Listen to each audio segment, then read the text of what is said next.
People often ask why I stay so upbeat about things. Well, because there's a lot to be upbeat about. Easy for me to say I can afford to pay my bills. It's not bloody funny if you can't. And that's why I keep going, because people shouldn't be in this position. But what we've got to look at with what's going on, it's no good getting all doom and gloomy, because now there's going to be a shift now, a massive shift. The petitions proved it. At this stage in the game, after all the lockdowns, what should have happened by now, what the globalists, if you want to call them that, what they wanted was all the nation having all the in the arm multiple times every single year, keep coming back for more. That's what they wanted. And as we know from the Office for National Statistics, the uptake for the booster element was only 3%. That's way down, because the original one, when they first brought it out after they terrified people night after night, was 95%. Now, that's the first fail, isn't it? That was the biggie. That was the one they wanted us all in on. Then people like Robert Kennedy have become more mainstream because they've been getting the videos shared. I always thought of him as a bit of an anti-vaxxer. I didn't even understand what it was about, I'll be honest, because he seemed to be against all of them. So I read up about him a bit more, and the man's put a lot of time and effort into studying the profit-driven agenda of Big Pharma, which is different to the way he's described by the media. Now, one thing you've got to remember, we have one main enemy in all this. There's only one enemy, and it's not your politicians, actually, because they could be sorted out. It's the media. And the reason I say that, if we had an honest media, then we wouldn't have to do half of this fighting, because everything that they're doing to us through the political arena and the non-government organisations would be uncovered, because the media will be doing the job. But they're not doing the job, are they? What the media are doing is a narrative, because they're all owned by the same 6 companies, and the same 6 companies are under the massive umbrella of BlackRock, and I think the other one's called Vanguard, is it? But BlackRock's the big one. So really, they give the illusion of choice when you're buying something. So if you go and buy Nike trainers, or I think the other makes Adidas, I'm not sure of the makes, but they're all really just giving you an option, but all the money goes back to the same holding companies, basically. But what you've got to look at, there's been a shift. We've got to concentrate on Britain, because massive things have happened. And it's the power of the people, and this is why you shouldn't get down. Because what will happen if you keep watching the mainstream media, and we all flick on and have a sneaky peek, you'll feel that GB News aren't doing enough, and you'll think the others are lying to you, which they are, and these people have no credibility or integrity to me. That's how I see them on the mainstream media, the way they talk about what's going on, because they're delivering a narrative. They're not even sophisticated enough in their own thinking to stand back and think, what am I doing here to mankind? That doesn't even go off in their head. But what you've got to look at, we are pushing back all the time. And when I say that, it's because I keep my eye, I don't do anything else. I've given up all my hobbies. I don't read books anymore. I don't go to Pilates classes. I walk my dogs, and I look after my garden, because that doesn't take me away from home. And sometimes I can be thinking about things when I'm doing my garden to convey the information that I find to you in a simplistic form, not because you're simple, because it's quicker. You don't want to waste your time listening to podcasters and people like me all day. You have a life to live, and you should live it to the best of your ability. Never ever feel guilty about that. Never ever feel guilty about having to make the choice between putting food on your table and being more outspoken. You put the bloody food on your table. I'm doing this from a retired perspective. I've made my money. I'm unemployable. I don't want a job. So on that respect, I haven't got anything to lose by doing this. Apart from the fact, rows with my husband for how much time I spend on it. If we get a few of them, sneak into the bloody toilet with my phone tucked down my knickers, then he's just pretending to go to the washer so I can get another blog out, because I'm absolutely focused on what I do. I don't do anything else. I don't go to lunches. I get invited out with everybody. Neil Oliver, with Reclaim Party, Lawrence Fox. I get invited on GB News, I get invited, they wanted me to be a pundit, but that would have meant going down to London, staying in a hotel, to get 20 minutes on a sofa. I don't want to do it. I'm not interested in being famous or I'm not trying to build a career as a commentator. I just want people to have a source, a trustworthy source that isn't necessarily in it for the money. I don't mind taking a bit of money off Google for doing YouTube. They can afford it, can't they? Besides, they're making 10 times more, 20 times more out of me being able to have advertising on my page. So that's okay, that's a business arrangement. But I've never asked for money off the public. And I don't think the public should be paying towards any political movements either. I think you should keep your money in your pocket towards your bills. And if people feel that strongly, there's plenty of people in politics that want to get something going. They're millionaires. I'm not short of money. Ben Habib was a multi-millionaire. Rupert Lowe's a multi-millionaire. Nigel Farage is any bloody good money. They don't need your money. That's my opinion. I just want you to put yourself first. I want you to understand that you can be powerful without spending money. The biggest advantage you've got is just talking to other people. That's all you need to do. No stress. You don't have to go out campaigning. All you need to do, especially right now after that petition, is talk to people when you meet them. So yeah, if you're going to be penalised for speaking out, then you can't speak out. But you can recommend others that do. And you can do it one-to-one if you feel safe. You bump into someone on a dog walk and you bring something up. Have you seen that petition online? You'll know from the reaction if you can go any further. Test the waters. But don't put yourself at risk for your family. If you're the breadwinner and you don't, you're in a lefty environment like the NHS, we understand that. And I never call people sheep who queued up for their you-know-what. You can't call them sheep when this government spent records amounts of money on a PSYOPs programme. They delivered a death cult. They delivered doom and gloom every day for over a year. That's going to have an effect on many people, like with the face coverings.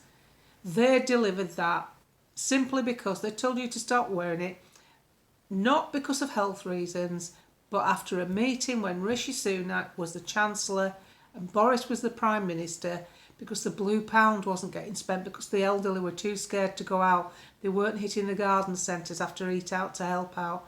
They weren't doing things like that. They weren't going in the cafes. So to get them out, they gave them a comfort blanket. It was described in meetings as a comfort blanket, not a health benefit. That's what you've got to remember. But sadly, you'll never get that out of some people's minds. I see people still doing it today. I like them that have them on car, on vents. Must be scared of their car getting the cold. But what you've got to look at here is moving forward. We have to seize the opportunity of things that happen along the way. Trump won. Yes, we're moving forward. A guy starts a petition, and when it got sent to me, can you give this a bit of a boost, Jim? We want to get it going. 10,000 signatures it had. Of course I can. So what did I do? I sent it to other people like Lelani Dowding, another 100,000 followers on Twitter, and other people with bigger accounts. Elon Musk retweeted it. So boom, that's how you do it. That's like the online equivalent of a word of mouth recommendation, isn't it? The chap that comes and does our gardening, we don't do they can't do the hedges and that. I don't want Dave falling off a ladder, and I can't bloody reach. But he's not particularly political, but he signed the petition. Everybody at pubs signed petition. People at petrol station have signed petition. I opened it up in Co-op. They've all signed petition, and I wasn't even trying to get them to do it. So what you've got to look at, wow, this is an opportunity now. And the other thing, this is what gets me when people start saying, oh, it's a waste of time. Lefties, oh, it's just a waste of time. He's not going to step down. We know he's not going to step down. We get it. It's not going to work that way. You've got to do it another way if you want him to get down. They'll only give us another moron. But what you've got to look at, this is international publicity for free. Nobody's had to spend any money with an advertising agency to book slots. Think how much L'Oreal and people like that spend to repeat and repeat and repeat their message. We've managed to get international publications across Europe talking about Keir Starmer and the backlash from this petition. Now, where that's valuable, imagine what's just gone on. We've just had an election, A snap election, not good for new parties like Reform, because they haven't got time to get everything together. They haven't enough candidates, they probably haven't got the best candidates. But the ones that did stand up and get in are in. 5 of them in a short space of time. They're rocking and rolling. They're gobbling up council seats. That's going on behind the scenes. Now, with this happening, when you think Reform came second in 97 seats, the only reason they came second was apathy. Because a lot of people had given up. They were sick of the Tories. They couldn't bring themselves to vote for Labour, so they couldn't believe that Reform would be strong enough to do anything, because it's happened to them before, the Brexit Party, blah, blah, blah, where they didn't get anywhere. Now, what you've got to look at, those 97 seats now are filled with people who can see you can do something about it. Now, we've a lot of problems going on, cultural problems, but we have to address the political end. Now, personally, I think starting another political movement is a bloody mistake. It costs too much money, there isn't enough time, and no matter how good one individual may appear to be, the people that will go to that movement to be candidates won't be anywhere near as good as that. We've already got a vehicle running. As you know, I have slagged Reform off in the past. I've given Richard Tice a hard time and David Bull for their attitude to the rollout and him going to bloody Ukraine. Oh, I'm in Ukraine. But what you've got to do with politicians is let them make the blunders, but then you've got to look at what else do they have to offer. And what they have to offer is they're not bloody Tories and they're not Labour. That's the strongest point. They've got a strong leader with Nigel Farage, as famous in Europe as what Donald Trump is across the world. So whilst he hasn't got the power base of Donald Trump, because he's not a president and he's not a prime minister, he's got the voice. He's managed to keep his job on GB News, which is invaluable because he can talk to people, he can have guests on. He's managed to resurrect this party that, to be fair to Richard Tice, he's used his own money to keep going through the doldrums, through years where there's nothing happening. So I'm only trying to give you a sensible perspective for yourself, for you to live your life. I'm not bothered what happens to politicians. I'm bothered what happens to you. Because you are me. And I'm bothered about what happens to me. So I like to be ahead of the game. I like to know where I'm going. I've been everywhere I'm going to go in my head before I get there. And that's why I can turn around and say, no, we're not doing that. So what I'm looking at here, 97 seats, Reform came second. What does that tell you? Bloody sunshine, I can't believe I'm complaining about it. What does it tell you? It tells you that now that those people, if 1.7 million people have bothered to vote in a petition, then that's people that have been stimulated into action. You see, the thing is, the Tories made life just about comfortable enough for us to accept it. Oh, well, shrug your shoulders and get on with life. Oh, they're horrible, aren't they? But Labour are making it uncomfortable.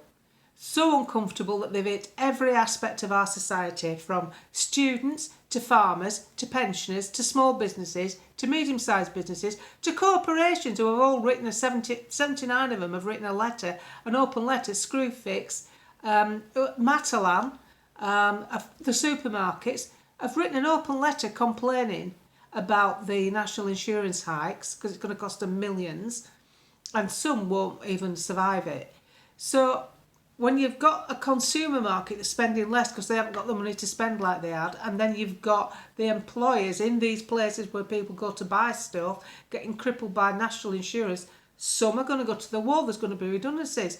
It's hit everybody. So Reform with 97 second places, I think those will be first places next time there's an election. And politics, you can't rush it. You can't rush the results of what you want to change. We are at the beginning of our Joe bedridden era, if you know what I mean. Biden got in America in 2020. They've had him now till 2024. They've had enough. That map of America shows you the American people have had enough. You've been force-fed emotional issues like, oh, trans rights and, oh, ethnic minorities. Those are emotional issues.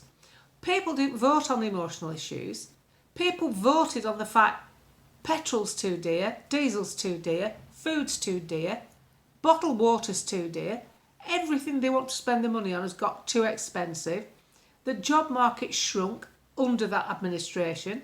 That's why people voted. They could see a future under a different president. And it's been amazing how many people support Trump who just didn't tell anyone because they didn't want the backlash, because, as you know, the left bully people. I just get on with my viewpoint and put it out there, and if you want to listen to it and share it, that's fine. I don't go on lefty. I go on politicians and public figures, people who set themselves up for it, but I'd never dream of going on someone's page and giving them what for if they had a different point of view to me. But they come on my page doing it to me, and that's when I retaliate. But what I'm trying to say here is this has stimulated the marketplace for voting. This has shown people, and that's what I want you to tell your friends, there is a future. You've got a small party that managed to get 5 seats in such a short space of time with a bit of organisation and a bit of time to do it. Reform are gobbling up council seats already. By the time we get to another election, we can have what we really want is 325 seats of Reform MPs.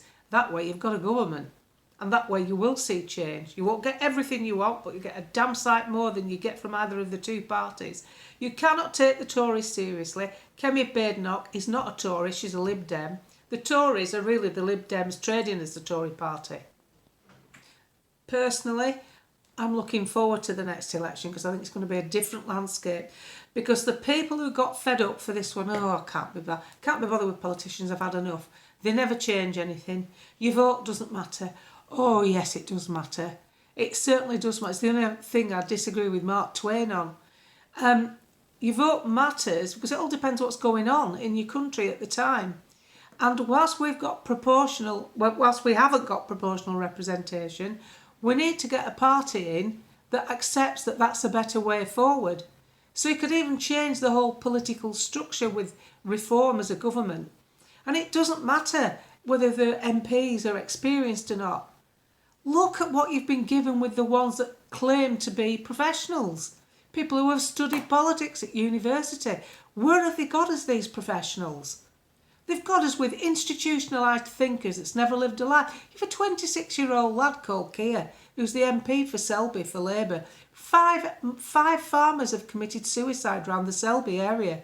He's 26. I think he's still at home with his mother. He's never bought a house. He's never had a family. He's never had a divorce. He's never done anything with his life where he's got any life experience to draw down on, to understand what people are feeling and thinking in their lives. And that's what's missing in politics. There's no empathy. We need empathy. You've more empathy with Reform, even though Richard Tice says dickhead comments from time to time. You've got to run with that one, I'm afraid. So that's why I'm upbeat. I'm upbeat because this is the pushback. We're supposed to have been a nation or a Western civilization of defeated people by now. Canada's stopping immigration for a period in time.